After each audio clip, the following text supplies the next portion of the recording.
नमस्कार, मैं प्रवीण गौतम और आप देख रहे हैं पब्लिक मीटर। दोस्तों, साउथ की फिल्मों में आपने बहुत देखा होगा कि हीरो नायक की तरह भ्रष्ट नेताओं को हराता है, सीएम बन जाता है और फिर जनता के लिए काम करता है। लेकिन रियल लाइफ की बात करें तो थलापति विजय को भी इस बात का एहसास हो गया होगा कि पुराने खिलाड़ियों को, राजनीति के पुराने खिलाड़ियों को हराना इतना आसान नहीं है, क्योंकि ये पुराने खिलाड़ी ना तो जनता के जनादेश का सम्मान करते हैं, ना इस बात की परवाह करते हैं कि अगले चुनाव में जाएंगे तो जनता किस तरह सबक सिखा सकती है। तमिलनाडु में थलापति विजय के साथ जो हो रहा है वो साउथ की किसी फिल्म की तरह ही नजर आता है, जहां चारों तरफ से पुराने खिलाड़ियों ने विजय को घेर लिया है और इस घेराबंदी की वजह से ही विजय की एक बार फिर सरकार बनते बनते रुक गई है। पूरी रात ड्रामा चला है, मामला थाने तक पहुंच गया है। उसके बाद वीडियो दिखाकर सबूत दिखाए हैं टीवीके ने। पूरी कहानी आपको बताते हैं कि कौन थाने पहुंचा, कौन उसके बाद राज्यपाल के पास पहुंचा, विजय से अलग किसकी सरकार बनाने की बातें भी शुरू हो गई हैं। पहले बात करते हैं विजय के साथ क्या हुआ, पूरा खेल आपको समझाते हैं। शाम को खबर आई कि विजय को कांग्रेस के बाद जो वाम दल है सीपीआई और सीपीआईएम और उनके साथ वीसीके, तीनों पार्टियों ने भी समर्थन दे दिया है। 118 का आंकड़ा पहुंच गया है। टीवीके के कार्यकर्ताओं ने जश्न मनाना शुरू कर दिया। लेकिन विजय जब राज्यपाल के पास पहुंचे तो क्या पिक्चर सामने आई, कितने विधायकों के हस्ताक्षर थे और किस पार्टी ने एन मोमेंट पर एक तरह से झटका दे दिया टीवीके को और सरकार बनते बनते एक बार फिर रुक गई है। विजय की पार्टी टीवीके को कांग्रेस, सीपीआई और सीपीआईएम का समर्थन मिलने के बाद उसका आंकड़ा 116 तक पहुंच गया, जिससे लगा कि पार्टी सत्ता के बेहद करीब है। लेकिन दावा किए जाने के बावजूद कि बहुमत लगभग हासिल हो चुका है। खबरों के मुताबिक विजय जब राज्यपाल राजेंद्र आर्लेकर से मिले तब उनके पास केवल 116 विधायकों के हस्ताक्षर थे, जबकि बहुमत के लिए 118 का आंकड़ा जरूरी था। विजय को पूरा भरोसा था कि वीसीके अंततः उनकी सरकार को समर्थन दे देगी। और यह भरोसा कहां से पैदा हुआ था? यह भरोसा एक तो बातचीत से पैदा हुआ था, दूसरा वीसीके प्रमुख के बयानों से पैदा हुआ था। उन्होंने साफ किया था कि वाम दल जिधर जाएंगे हम भी उधर जा सकते हैं, क्योंकि वाम दलों के साथ हमारा पुराना गठबंधन रहा है, वाम दलों के साथ लंबी साझेदारी रही है। वीसीके पार्टी के चीफ ने क्या बयान दिया था? वीसीके चीफ थोल तिरुमावलवन ने क्या बयान दिया था? उन्होंने कहा था तमिलनाडु विधानसभा चुनाव के नतीजे आ चुके हैं और चुनाव आयोग ने जनता द्वारा चुने गए विधायकों की सूची भी जारी कर दी है। पिछली विधानसभा को भंग कर दिया गया है और माननीय राज्यपाल ने इस संबंध में उद्घोषणा भी जारी कर दी है।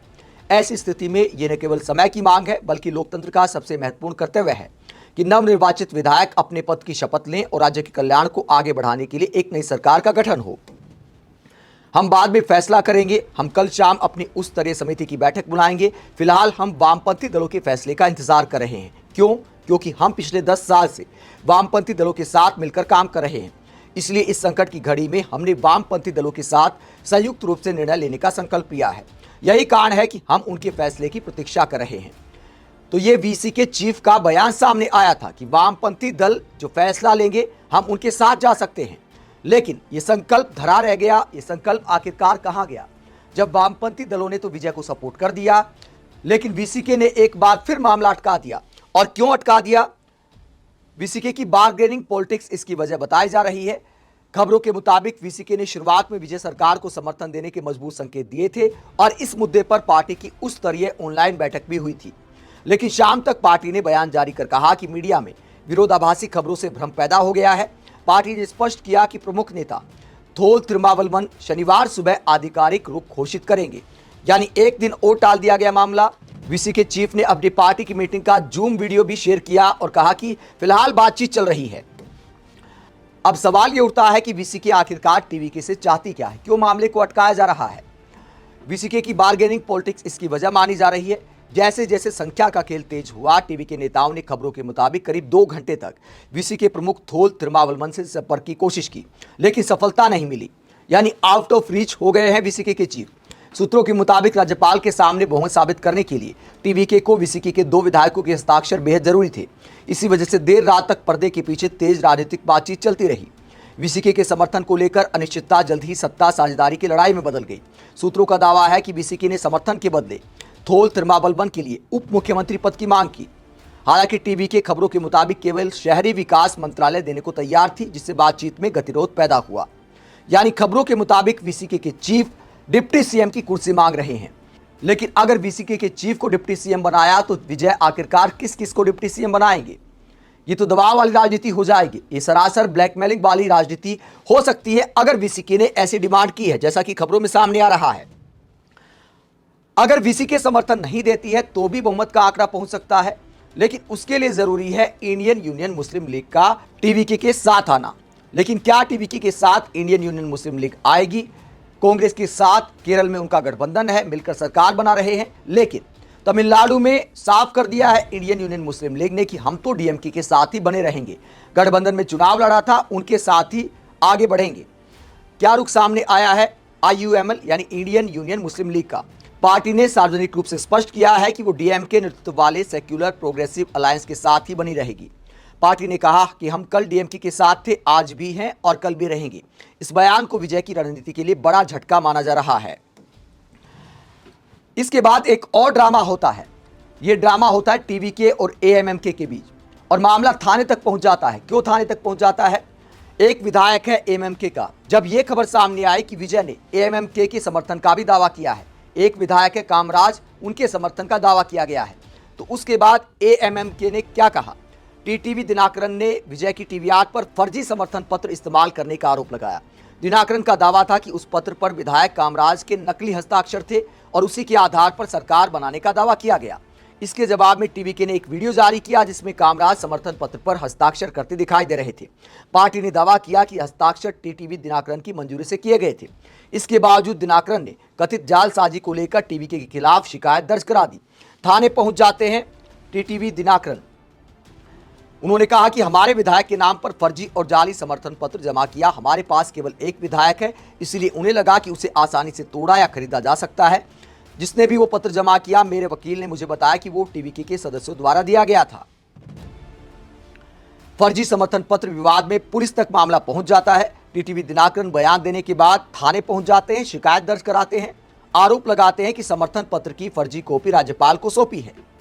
आपराधिक शिकायत यहां पर दर्ज कराने का उन्होंने दावा किया, लेकिन दिनाकरन ने जो आरोप लगाए तो टीवीके ने भी पोल खोलने वाला काम किया, वीडियो जारी कर दिया।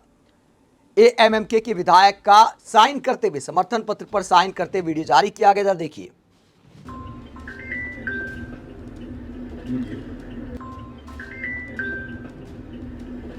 टीवीके की तरफ से दावा किया जाता है कि देखिए समर्थन पत्र पर उन्हीं के विधायक साइन कर रहे हैं और एक व्यक्ति और इसमें बोलते दिखाई दे रहे हैं। तो टीवीके ने दावा किया कि पार्टी की सहमति से उनके विधायक ने साइन किया है।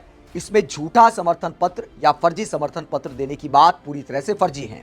ये वीडियो जारी करते हुए टीवीके ने क्या कहा? टीवीके ने कहा कि अम्मा मक्कल मुनेत्र कड़गम के विधायक कामरेड कामराज द्वारा गर्व और खुशी के साथ लिखे गए उस पत्र के ये वीडियो दृश्य हैं, जिसमें उन्होंने स्वेच्छा से टीवीके को अपना समर्थन व्यक्त किया है।